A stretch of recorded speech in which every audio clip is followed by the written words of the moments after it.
A gente vai começar estudando o tópico de cinemática, certo? É um dos assuntos que mais caem aí, então a gente vai focar um pouquinho nele, tá? É, Na teoria, esse aqui é um assunto inicial para primeiro ano de ensino médio. Porém, né? O Enem ele vai cobrar vou falar um pouquinho mais complexo, mas de qualquer modo, é interessante que a gente tenha algumas noções iniciais do que é de fato a cinemática, né? Então a gente constrói nossa base em cinemática para depois aprofundar com as questões. Primeiro, eu quero que vocês entendam o seguinte, que cinemática é uma área, né, do estudo de movimento, só que em específico a cinemática ela vai estudar o movimento, né, e sem se importar com a causa. Então, algumas coisas elas são interessantes na cinemática, que é, não interessa o que colocou aquele corpo em movimento ou a dimensão daquele corpo, interessa que aquele corpo está em movimento. E aí a gente tem até umas terminologias, né, para certas situações dentro da cinemática, certo? Mas eu quero que vocês entendam que a gente não vai se importar com a causa, né? Como eu falei, o estudo de movimento, a gente tem toda uma área dentro da física que ela vai se chamar dinâmica. E aí a dinâmica vai estudar o movimento, tá? Aqui. Só que esse movimento, ele tem algumas formas de ser manifestado. Como a gente está vendo, a cinemática é o nosso foco aqui hoje. Nesse caso aqui da cinemática, não nos importa a causa. Quando a gente vai falando que importa a causa desse movimento, aí é a dinâmica. E quando a gente vai falando sobre um equilíbrio de movimentos ou sobre uma correlação de movimentos, aí a gente vai estar falando de estática. Mas esses dois não vêm ao caso nesse momento, certo? E a cinemática, a gente pode dividir ela em duas formas, tá? Que é a cinemática escalar e a cinemática vetorial. Cada uma tem suas definições, mas a gente vai focar inicialmente na escalar para depois entender a vetorial, beleza? Então, quando eu falo dessas duas, né, formas de movimento, tipo de grandeza, né, para escalar, vai importar para a gente apenas o número e a unidade de medida. Então, por exemplo, se eu falo que um cordão mede 10 metros, eu só utilizei aqui o número, que é a minha unidade de medida, né? O meu número é minha unidade métrica, e a minha unidade de medida, que aí nesse caso é uma unidade de comprimento, a gente chama de metro, tá? A gente tem também outros casos, beleza? Então, se eu disser assim, é, que, sei, um carro estava a 80 quilômetros por hora, é, a gente tem o número, que é 80, né? E a gente tem a nossa unidade de medida, que é quilômetros por hora. Se eu disser só isso aqui, eu já sei descrever a minha situação, certo? Basta que eu diga, informe o número e a unidade de medida. Porém, deixa eu até deixar aqui como exemplo, o nosso exemplo um vai ser uh, 10 metros. Nosso exemplo 2 vai ser 80 quilômetros por hora. Ou eu posso até dar um exemplo 3 que seria se eu disser que eu gastei 30 segundos resolvendo uma questão, marcando uma questão. Com essa descrição, né, de 30 segundos, eu já consigo entender a situação. Então, eu tenho de novo um número e a minha unidade de medida. Já no caso das grandezas escalares, eu, de novo, vou utilizar número, beleza, igual na escalar. Eu vou utilizar a unidade de medida, só que qual que é a adição? Eu tenho aqui agora que descrever minha direção e o meu sentido do movimento. Deixa eu só corrigir bem aqui. O meu sentido do movimento. Então não basta agora que eu diga que aquele carro está a 80 quilômetros por hora. Eu tenho que dizer de onde ele está indo, para onde ele está indo e qual que é o sentido dele. Beleza? A gente vai já entender isso aí mais à frente. Então, entendido que essa é toda a introdução de cinemática e de grandezas, a gente vai partir para os conceitos básicos para a gente entender de fato a cinemática. E o primeiro conceito é o conceito de ponto material. Vocês podem encontrar também esse conceito como sendo conceito de partícula.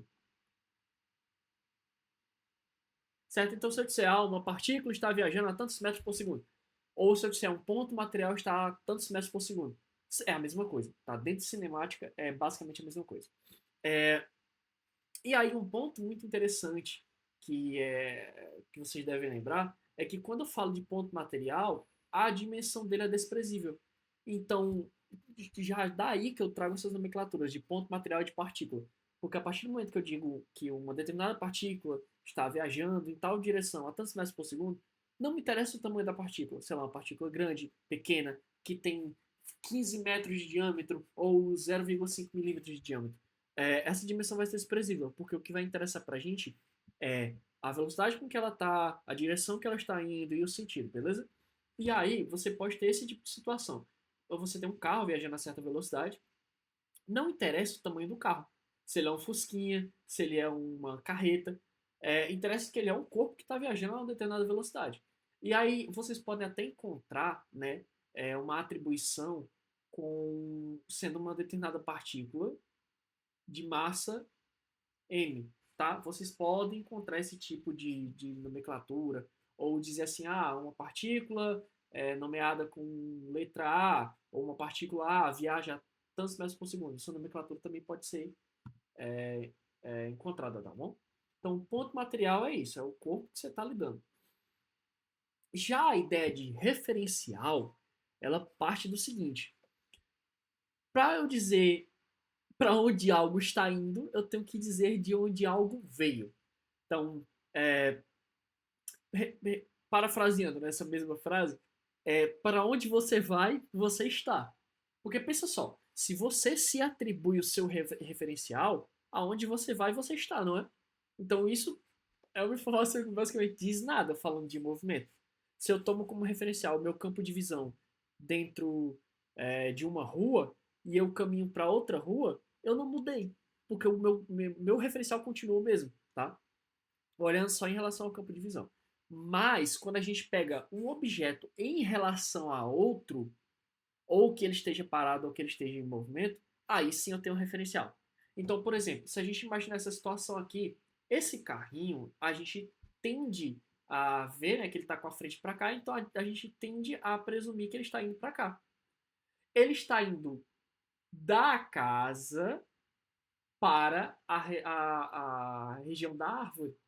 Então, eu sei aqui a direção dele, que é horizontal, e sei o sentido, que é daqui, que eu posso colocar como, tratando como sendo um ponto O, um ponto de origem. Deixa eu corrigir aqui. Um ponto de origem e um ponto D, que eu vou chamar de um ponto de destino, tá? Então, a partir do momento que eu faço isso, eu tenho um referencial. E a gente pode ter situações do seguinte. Imagina que esse carro não está indo para frente. Esse carro não está engatando a primeira, não está engatando a segunda, tá? Esse carro agora, na verdade, ele está dando a ré. Se esse carro está dando a ré, então ele está indo da árvore para a casa, certo? E aí a gente muda totalmente a situação. A gente tem também uma outra situação bem interessante aqui dentro, que é o seguinte. Se você imaginar você aqui dentro do carro, vem aqui, ó.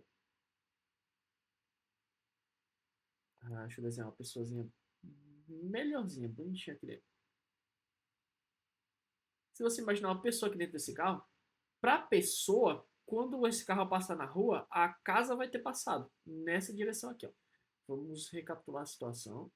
Que o carro está indo para frente, tá? Vamos presumir que ele está indo para frente. Para frente do carro. Então esse carro está indo para cá. Essa pessoa ela vai ver a casa indo nesse sentido, certo? Porque o referencial dele é o ambiente dentro do carro. E aí, para ele, a casa está com velocidade negativa. Tá? Então, ok, a gente traça uma referência e aí, a partir daí, um determinado corpo está em movimento ou ele está em repouso. Com relação a, nosso terceiro termo, é o termo de trajetória. Trajetória é basicamente aquela situação que eu descrevi de sair de um ponto e ir para outro. Então, toda vez que eu tenho um corpo que ele vai de um ponto A até um determinado ponto B, ou ponto C, ou ponto D, passando por N outros pontos, eu tenho uma trajetória. Então, trajetória, basicamente, é o trajeto que aquele corpo percorre. Mas a gente precisa definir essas nomenclaturas porque elas fazem total diferença, tá? E a gente vai entender já um pouquinho mais à frente que, dependendo de como você interpretar a trajetória, você vai ter uma análise de movimento ou outra, tá bom? E aí, para ter trajetória, você precisa de referencial. Quais que são os próximos aspectos que a gente vai precisar ter? A gente nomeou duas grandezas, né? A vetorial e a escalar. Sendo que a escalar, a gente só precisava de um número. Deixa eu fazer isso aqui mais bonitinho. Aqui, a gente precisava de um número mais uma unidade de medida, não era isso? E isso formava a nossa grandeza escalar. Então, beleza. Dentro da grandeza escalar, a gente tem o conceito de espaço. E espaço vocês podem entender como a distância percorrida, beleza? Então, naquela situação anterior, que a gente tinha de um ponto A a um ponto B, seria a linha tracejada, a linha vermelha, tá? Fazendo curvas. Então, é a distância que eu percorri para chegar para ir do ponto A até o ponto B. E a gente calcula isso chamando de ΔS ou variação de espaço. Então, esse cara aqui, tu também pode dizer que ele é a variação de. Deixa eu espalhar aqui um pouquinho mais para ficar mais fácil de entender depois. Variação de espaço, beleza? Que a gente vai ter o nosso espaço final menos o nosso espaço inicial. Então, se você saiu de zero, né, que é o seu espaço inicial, aqui vamos pegar uma situação, e você foi até andou 100 metros, certo? Então, o seu final era 100 metros. 100 menos zero dá 100. Então, efetivamente, você percorreu 100 metros, certo? A sua variação de espaço. Porém, se eu pego a situação em que eu estava, sei lá, no metro 25. Eu estava no metro 25 e eu fui até o metro 100, certo? Então, se a gente for calcular aqui, metro 100, é 100 menos 25, que dá 75. Então, efetivamente, você andou 75 metros, tá bom? E aí, a gente tem o conceito, vou tirar aqui um pouco o zoom, a gente tem o conceito de deslocamento. Que deslocamento nada mais é do que a movimentação, né? Saindo, quando a gente enumera aquelas casas, é, é, em módulo o que eu andei. Então, vamos imaginar essa seguinte situação. A partícula ela saiu do ponto menos 2, certo? Então, esse menos 2 aqui é o nosso S inicial, beleza? Por quê? Porque é de onde eu estou partindo. Então, esse cara aqui é o nosso S inicial, beleza? E o nosso S final foi onde? Vamos colocar que foi 4. Então, o nosso S final é 4, beleza? Vocês podem encontrar também só S em algumas equações, tá? Vamos calcular esse cara aqui. Se a gente fosse resolver esse cara, deixa eu pegar aqui a situação. Se a gente fosse resolver esse cara aqui, partindo dessa ideia, a gente teria que o módulo de ΔS ele é igual a S final menos inicial, não é? Que a gente teria antes na variação. Então, a gente continuaria aqui com o módulo. Quem que é o nosso final? É 4. Menos, só que a gente já tem um menos negativo aqui, né? O menos do menos 2. Menos 2. Menos com menos, mais, certo? Deixa eu corrigir bem aqui. Uh, aqui. Certo. Menos com menos dá mais, então aqui vira mais 2. Então, o nosso módulo de ΔS, ele é um módulo de 4 mais 2, né? Dá 6. Então, módulo de 6, ok? Então, o que isso aqui está me dizendo? Que eu andei 6 dessas casas aqui, tá? E se você pegar realmente a distância daqui para cá, de fato dá 6, beleza? Se você contar de um por um. Então, quando eu represento como módulo, eu estou basicamente dizendo que eu de fato contei, beleza? E aí a gente tem também o conceito de inversão do movimento. O que é a situação de inversão do movimento? Ela é a situação onde eu pego o meu deslocamento de ida, né, o módulo dele, mais o deslocamento de volta. Então é basicamente tudo que eu me desloquei, sabendo que os valores negativos são apenas um valor no sentido contrário. Então, se eu coloco que eu quero chegar em determinada cidade, eu tenho aqui uma cidade A, e eu saí dessa cidade A, aqui, eu saí da cidade A e fui para a cidade B. Se eu tenho esse trajeto aqui como positivo, se esse é o meu sentido positivo de movimento que eu estou considerando, quando eu fizer o sentido contrário, indo da cidade B para a cidade A, esse sentido vai ser negativo. Aí eu coloco o módulo para que eu entenda, né, para que eu corrija esses valores, senão você pode dar um deslocamento zero. Mas se você considerar, sei lá, que aqui são 50 quilômetros de distância, se tu for 50 positivo e 50 negativo, você anula, certo? Mas a gente coloca esse conceito de módulo aqui para entender que se eu andei 50 na ida e 50 na volta, eu andei 100, beleza? Ok, a gente já entendeu tudo que tinha para entender de espaço, vamos entender agora sobre tempo. Com relação ao tempo, algumas coisas são interessantes da gente elucidar, né? Que, primeiro, o tempo, a gente trata ele, quando a gente fala de uma localização exata no tempo, eu vou chamar de t. Então, se eu falo que o meu t é igual a 5 segundos, é o ponto no tempo exato de 5 segundos. Se eu falo que o meu t é 13 segundos, é o ponto exato do meu tempo que marca 13 segundos, beleza? Porém, quando eu estou falando de um tempo que foi decorrido, aí eu vou estar falando de um intervalo de tempo. E aí, semelhante ao espaço, que a gente tinha variação de tempo, a gente também trata como ΔT aqui. Tá? Então, nesse caso aqui, vocês também podem encontrar como sendo a variação do tempo. Certo? Vocês podem encontrar com questão trazendo essa nomenclatura. Mas o princípio é o mesmo, é o tempo final menos o tempo inicial, ok? Aí, juntando os dois conceitos de espaço e tempo, a gente tem um conceito de velocidade, principalmente de velocidade escalar, tá bom? Que a velocidade escalar, eu posso tratar ela como sendo uma velocidade média, tá? O que é essa velocidade média? É quando eu pego tudo que eu percorri, então, isso aqui foi o que eu percorri, e isso aqui é o quanto que eu gastei de tempo, tá? Para de fato efetivar aquele movimento. Então aqui é o tempo gasto, ok? A gente geralmente vai utilizar isso aqui no nosso cotidiano para, por exemplo, calcular qual foi a média de velocidade, né? A velocidade média que eu gastei de uma cidade a outra, por exemplo, tá? Mas a gente também tem um conceito de velocidade instantânea. E ele é um pouquinho delicado. Por quê? A velocidade instantânea, algo que é instantâneo, é algo naquele exato momento. Então, é, se eu estou querendo considerar o exato momento em que algo está acontecendo, falando de velocidade instantânea, é o momento zero, não é?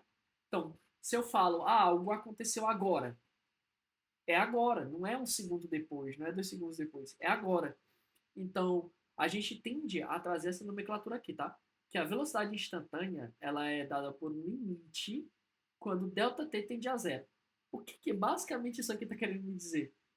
O que é a minha velocidade de quando o meu ΔT é zero, ou ele está muito próximo de zero, tá? Então, quanto mais, quanto menos tempo tiver percorrido após aquele momento que eu quero calcular, eu vou estar falando da minha velocidade instantânea. É um conceito um pouquinho esquisito, porque ele mexe com essa noção de limite, mas a gente vai entender um pouco ele na prática em momentos futuros, tá bom? Mas ele não é tão interessante assim pra gente aprender agora, ele não é tão cobrado assim. E aí, a gente tem o conceito de aceleração. E aceleração, muita gente confunde. Veja, a velocidade, ela era o tanto que eu percorri dividido pelo tempo que eu gastei, beleza? E aí, quando a gente chega na aceleração, a gente tem uma parada que é um pouco mais complexa. Porque, vamos pegar pelo sentido das equações, tá? Lá na minha velocidade média, eu tinha a variação do espaço sobre a variação do tempo. Então, quando eu falo isso aqui, se eu andei algum espaço, eu andei em metros, em quilômetros. Se eu gastei tempo, eu gastei segundos, gastei horas. Então, é o tanto que eu andei pelo tempo, né, que eu gastei. Ok, até aí tudo bem. Já no conceito de velocidade, a gente vai ter, ó, a gente vai representar por alfa, né, a letra alfa, que é assim. Então, a aceleração média ela é a variação de velocidade. Então, enquanto isso aqui basicamente me diz a minha variação do que eu andei, variação do que andei, a minha aceleração é a variação do quanto que eu fiquei rápido. Então, esse cara aqui é a variação do quão rápido,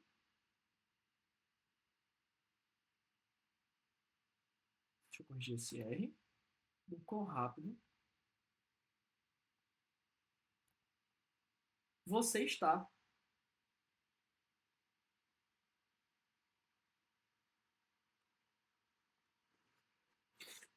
Em outras palavras, quando eu estou tratando de uma velocidade, quanto mais tempo gasta, mais espaço eu percorro, ou menos espaço eu percorro, tá?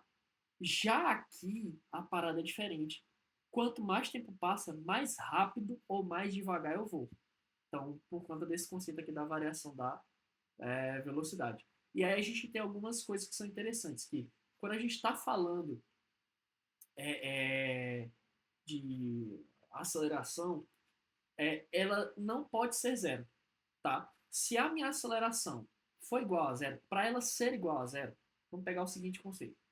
Para minha aceleração ela ser igual a zero, eu tenho que ter esse resultado aqui, ó, que na minha variação da velocidade, ela também tem que ser igual a zero.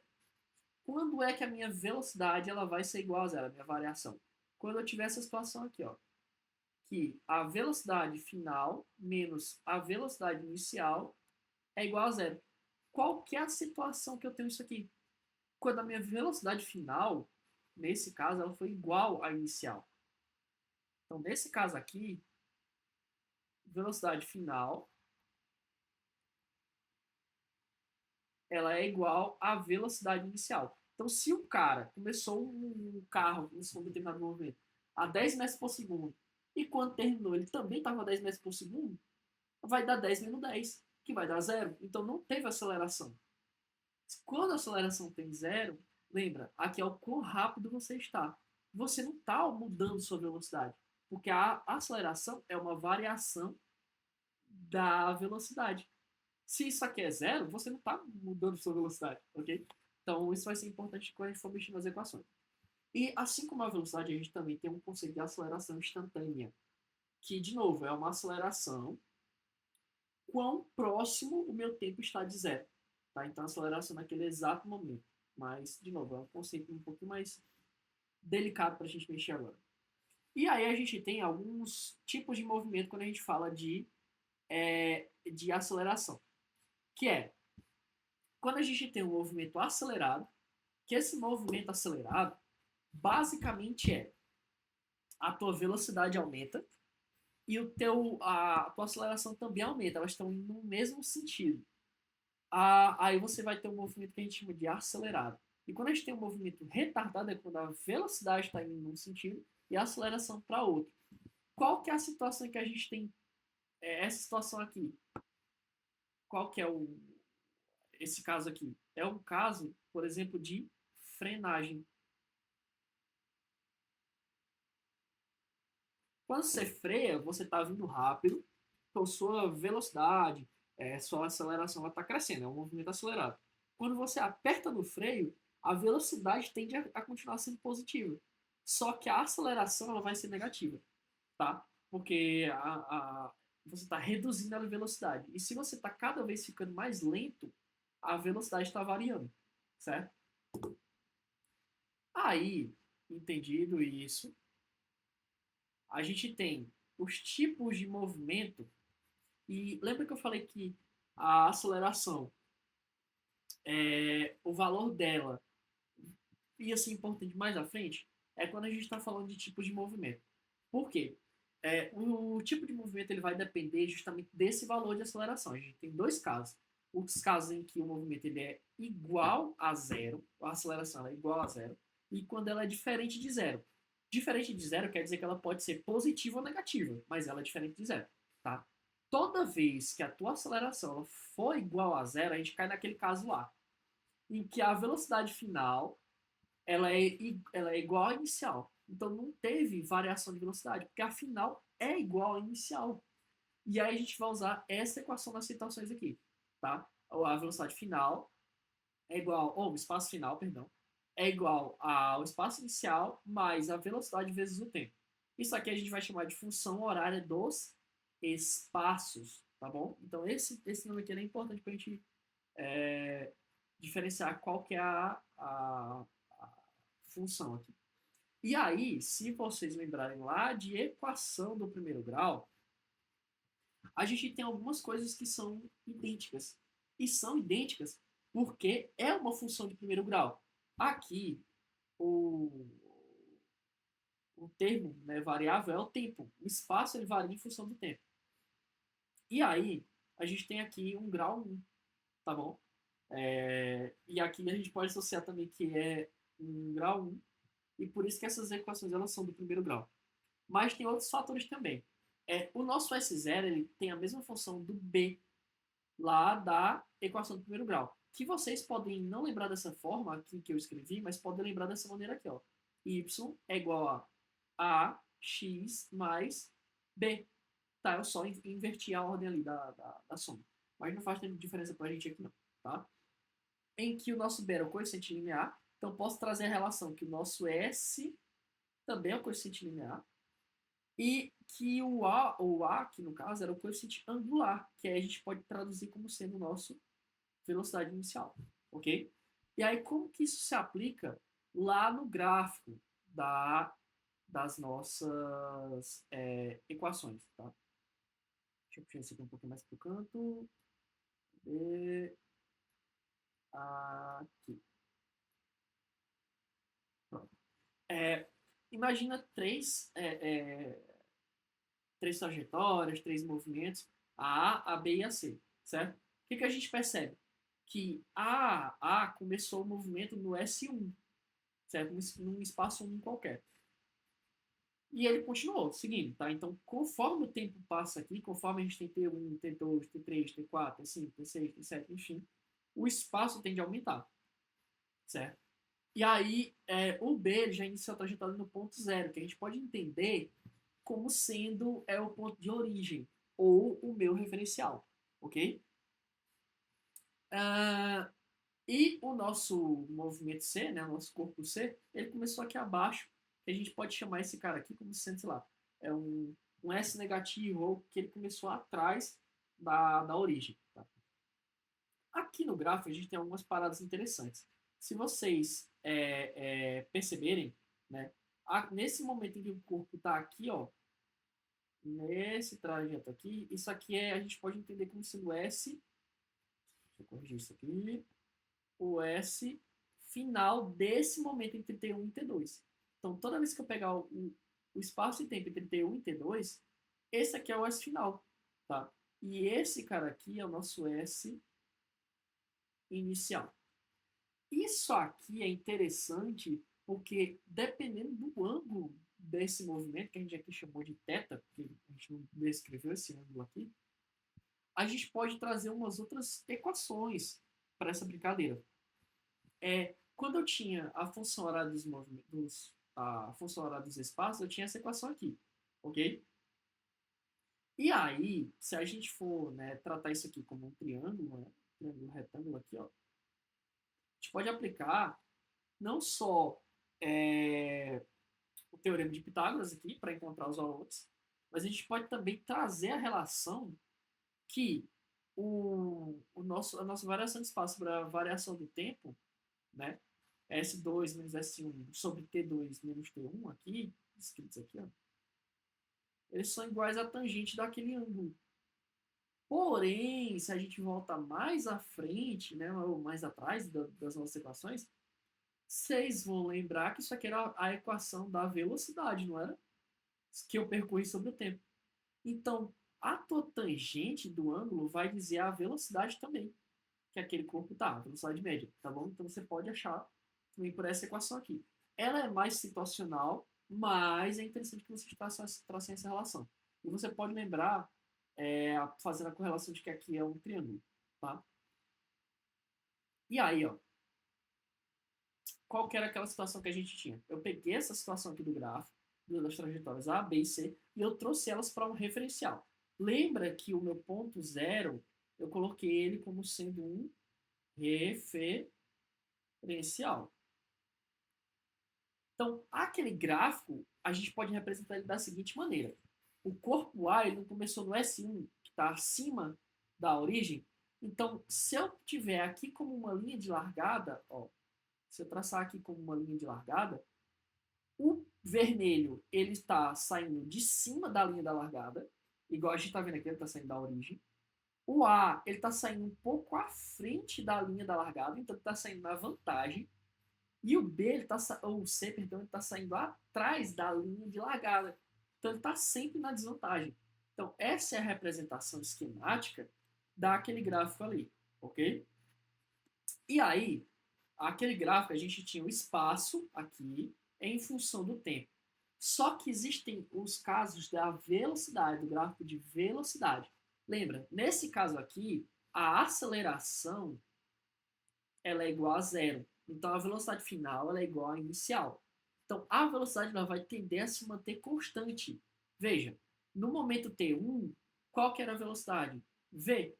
No momento T2, qual que era a velocidade? A gente vai ver aqui. V também. Então, V final menos inicial vai dar zero. Então, a aceleração ela é zero. A velocidade sendo constante. E aí, quando a gente tem essa situação, tem uma parada interessante que acontece que a figura que formar aqui, se tu calcular a área dela, então isso aqui é a área da figura.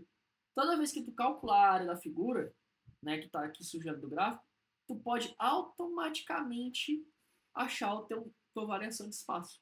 Tá? Então, a área que tu achar da figura é o tanto que aquele corpo percorreu. Tudo isso para os casos em que a aceleração é igual a zero. E a gente vai chamar isso aqui de movimento uniforme, tá? Guarda esse detalhe, é um movimento uniforme, é uma coisa coesa, que não tem variação, tá? Que você já entende que a velocidade ela não muda. Porém, nos casos em que a velocidade ela muda, né? Ou que a aceleração, perdão, que ela é diferente de zero, né? Que ela tá sendo positiva ou negativa, a gente vai chamar de movimento uniformemente variado.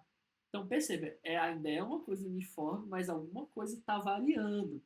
Esse uniforme, tu pode entender agora nesse caso que é a aceleração e que o variado se remete à velocidade.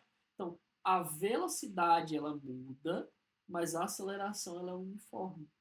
E aí a gente vai ter duas equações para trabalhar nesse caso. A primeira delas é a função horária da velocidade. Lá a gente tinha uma função horária do espaço, quando a aceleração ela era igual a zero. Então a gente queria saber o espaço percorrido. Tá? A gente tinha um tempo em função do espaço. Aqui a gente tem um tempo em função da velocidade. Ah, por que a gente tem agora em relação à velocidade? Veja, quando no caso anterior, quando mais tempo se passava, o espaço aumentava ou diminuía, né? Aqui, quanto mais tempo passa, a velocidade aumenta ou diminui. Então, não interessa para a gente o espaço agora. Interessa para a gente o, é, a velocidade. E aí, de novo, a gente pode também fazer a mesma correlação. Só que nesse caso aqui, né, lembra que aqui você pode encontrar como sendo y igual a ax mais b. A gente também tem o coeficiente linear e o coeficiente angular, tá bom? E a gente tem dois casos aqui. A gente tem o caso, né, de velocidade. Então, quando o gráfico ele for de velocidade, a área da figura, né, aqui no caso sendo um trapézio, ou se você quiser, né, fazer uma maneira um pouquinho mais, eu diria até que preguiçosa de se resolver isso aqui, você pode entender que bem aqui, ó, são duas figuras. E quer que eu tenha a figura 1 e a figura 2, sendo a figura 1 um triângulo e a figura 2 um quadrado. Tá bom? Você pode também fazer essa correlação, você calcular a área de cada uma separado.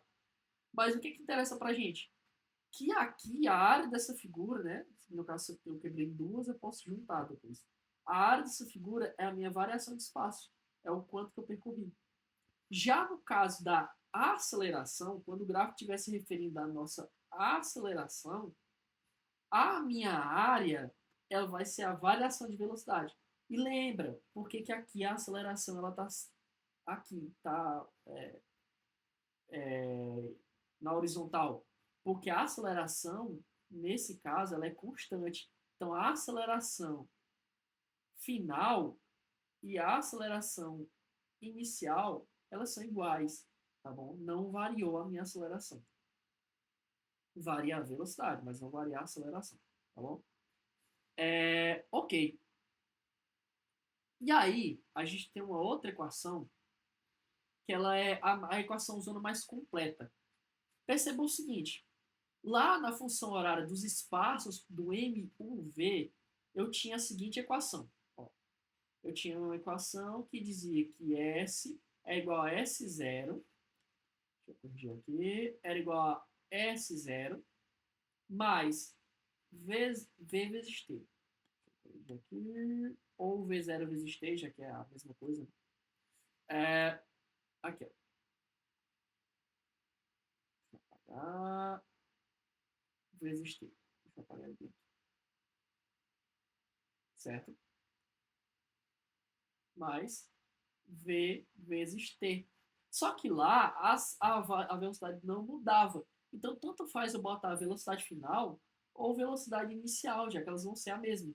Só que o que acontece? Essa é a equação mais completa, tá? Então, essa equação completinha, ela não é só assim. Essa equação completinha, ela é escrita dessa maneira aqui, ó. Deixa eu botar toda. Mais A vezes T ao quadrado sobre 2. Só que lembra, lá no nosso caso do MU, do movimento uniforme, a aceleração é o quê? Igual a zero. Então isso aqui vai dar zero. Por isso aqui dar zero, tudo isso aqui é zero. Então não preciso colocar na equação. Então perceba que essa equação aqui não é uma equação diferente. Ela é a mesma equação que a gente tinha lá. Só que como agora a aceleração é diferente de zero, esse termo alfa ele vai ter um valor, ele vai aparecer, tá? E aí vocês podem encontrar essa equação tanto dessa forma, tá? Quanto dessa forma aqui, ó. Mais alfa sobre 2 vezes t ao quadrado. As duas formas são válidas, tá? E aí, lá a gente tinha o coeficiente angular, coeficiente linear nas outras equações. Aqui, esse alfa vai indicar a concavidade da parábola. Então, dependendo do valor do meu alfa, a parábola vai estar com o centro dela, né? Com a concavidade para cima ou para baixo, tá? Vamos pegar aqui a seguinte situação. Esse gráfico aqui de espaço sobre o tempo. E aí eu quero que vocês pensem na seguinte situação. Aqui, ó, eu tenho o ponto de origem, né? Então toda vez que esse gráfico estiver para cá, ele está passando no ponto de origem. Esses caras aqui, ó, se vocês forem ver, esse cara está num espaço, num determinado espaço. Ele está tocando aqui no outro espaço inicial, no outro espaço inicial. Cada um tem seu próprio espaço inicial, tá? E aí, a gente pode entender o seguinte, que isso aqui é o ponto de origem, né? E eu tô vindo nesse sentido, eu tô vindo para aqui para baixo para encostar nesse zero. Então, para cá, o S está saindo de um ponto para ir para outro aqui, ó. Então, aqui é o meu S inicial, nesse caso. Vou até botar de verde para a gente poder visualizar isso aqui conforme a cor que a gente está trabalhando, tá? Esse verde claro. Aqui, ó. eu tenho um S inicial para esse verde, tá? E ele está parando bem aqui num S, que a gente vai chamar de S final. Aí lembra, a variação de espaço é S final menos inicial. Se esse cara aqui é menor que esse, falando graficamente, né? Então esse valor vai dar negativo. Então, até chegar né, nessa primeira metade aqui da parábola, a gente tem o que a gente chama de espaço decrescente. E no outro lado da parábola, a gente vai ter espaço crescente. Então, aqui ele está encostando para a origem e aqui ele está se afastando. Tá bom? A gente pode trazer essa relação. É como se eu tivesse a situação que ele está saindo de um ponto A, aí ele vai muito rápido, encosta no ponto B, depois volta muito rápido. Conforme ele vai mais tempo passa, mais rápido ele tá. Então, é essa situação aqui. Ele vem, encosta na origem, volta acelerado, tá? E aí, é isso que a gente teria inicialmente de movimento, tá? Cinemático. Vão ter questões contextualizadas sobre esse sentido, e aí qualquer dúvida vocês mandem.